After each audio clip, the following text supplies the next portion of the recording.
Greetings to one and all. This is Ojasvi Dikshit, and today I am here to discuss the topic of project scope management. So let's get started. This is the brief overview of what we are going to cover in this presentation. Project scope management is basically a part of information technology project management. So let us first understand what is ITPM.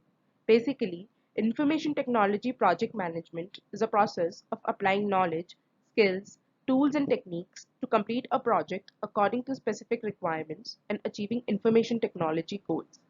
We live in a world where the global business environment is highly competitive.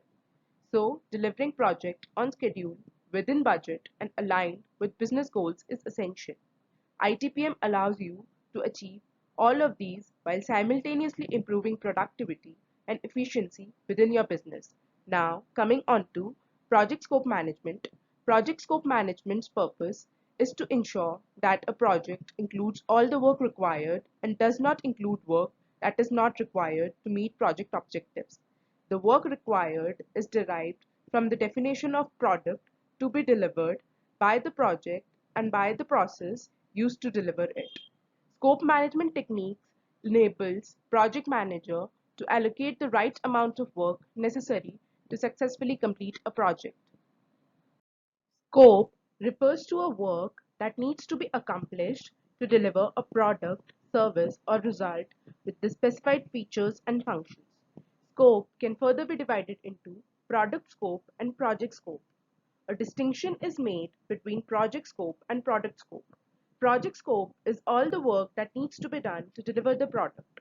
Product scope defines what is to be delivered, the features and the functions of the product. As we can see in the figure, product scope and project scope are complementary to one another. That is, neither single one is possible without the occurrence of another. These are some important key terms which we will encounter while studying project scope management. The first one is requirements traceability matrix, which is a grid that links product requirements with their origin to deliverables that satisfy them. Next is work breakdown structure or WBS, which is a hierarchical decomposition of total scope of work which is necessarily created after collection of requirements. The next is WBS Dictionary, a document that provides detailed deliverable, activity, and scheduling information about each component in WBS. Scope Baseline, the approved version of Scope Statement, WBS, and its associated WBS Dictionary. Scope Creep, the uncontrolled expansion to product or project scope without adjustment to time, cost, and resources. Decomposition, a technique used for dividing and subdividing the project scope and deliverables into smaller and more manageable parts. 100% rule, the total of the work at the lowest level should roll up to the higher level so that nothing is left out and no extra work is performed. Moving further, let us understand what are the trends and emerging practices that we get out of the project scope management.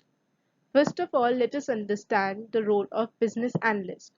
Business analyst is the person which interacts with the client in order to gather the requirements to build up the software product which is demanded.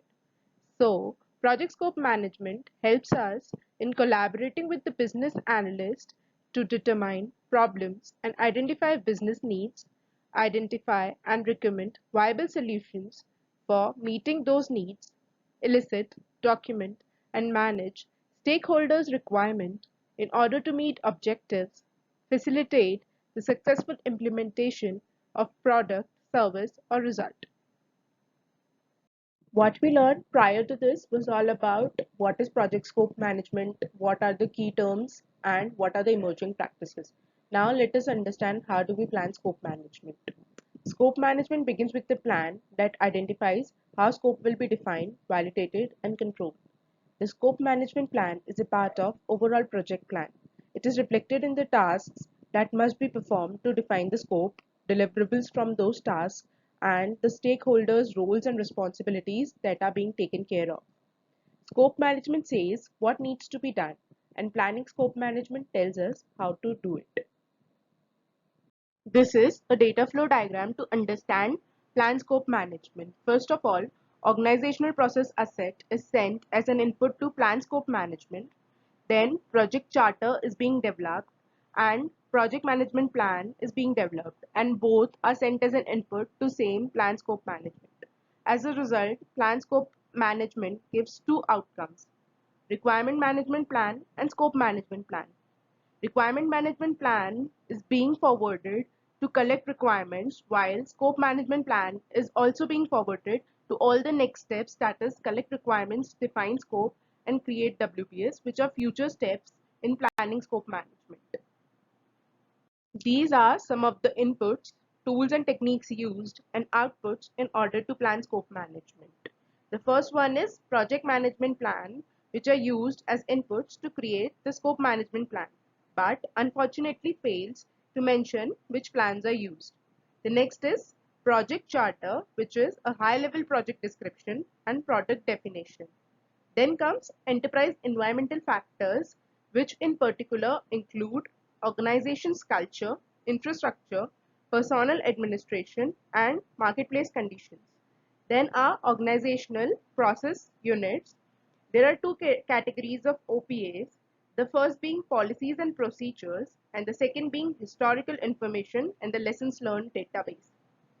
The tools and techniques used are expert judgment, which can be any person with expertise in creating a scope management plan, and meetings. Meetings are held to develop the scope management plan, involve stakeholders who are responsible for scope management. As an output, there are two things which are generated. Scope management plan, which describes how the scope will be defined, developed, monitored, controlled, and verified. And requirement management plan, which describes how requirements will be analyzed, documented, and managed. The next step, which follows under project scope management, is collecting requirements. In this process, requirements are collected from stakeholders with multiple perspectives and roles, from existing products, industry models or standards, competing products, and any other source that would enable the identification and definition of requirements. Requirements are conditions or capabilities that are needed by stakeholders to make effective use of the product or to satisfy contractual terms, regulations, specifications, or other constraints. User requirements identify the needs of each stakeholder's business process or role. They represent what feature and functions the product must have to satisfy user need. This process is performed once throughout the project at a predefined time interval.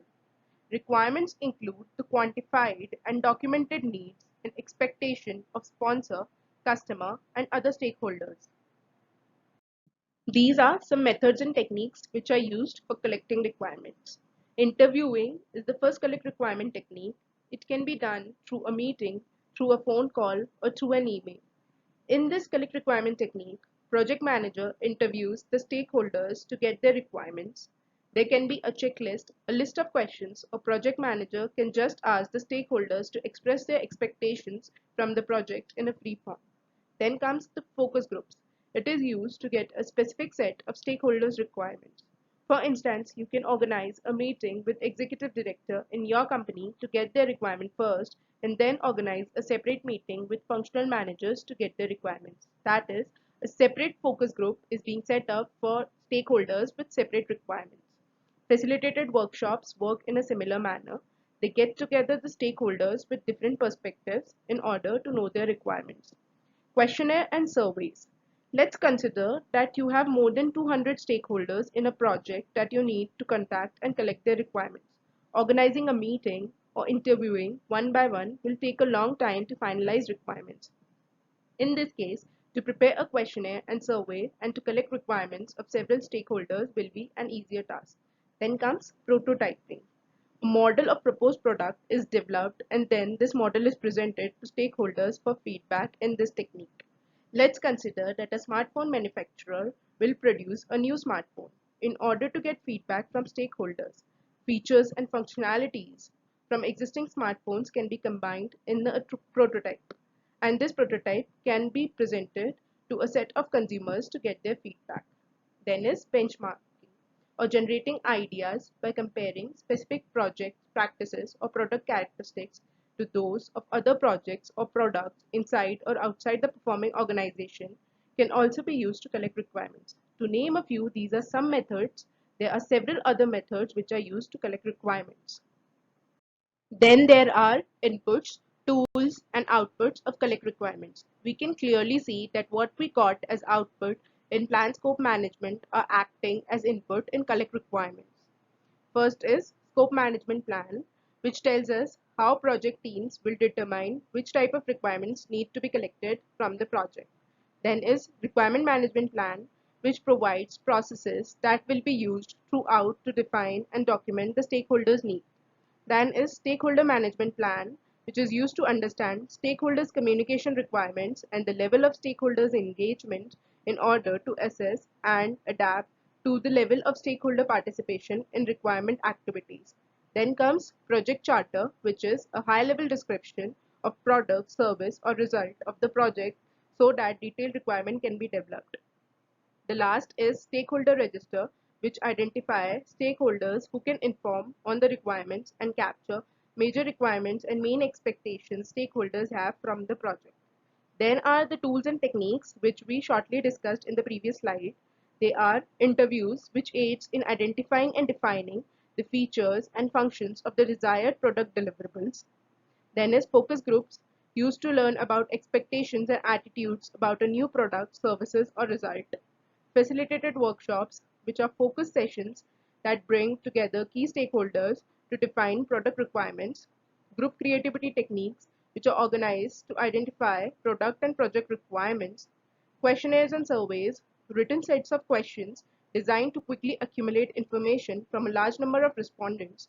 Prototypes, which obtains early feedbacks on requirements by providing a working model of the final product. Benchmarking, which compares actual practice such as processes and operations to those of comparables organizations in order to generate best practices. What we get out of them are outputs such as requirement documentation, which consists of business requirement, stakeholder requirement, solution requirement, project requirement, transition requirement, requirement assumption, dependencies, constraints, and all other such requirements. Second is requirement traceability matrix, which traces requirements with respect to following: business needs, project objectives, project scope, WBS deliverables, product design, product development, test strategy and scenarios, high-level requirements to more detailed requirements, etc. That was all about project scope management, planning scope management, and collecting requirements. Thanks for watching the video. Have a great day.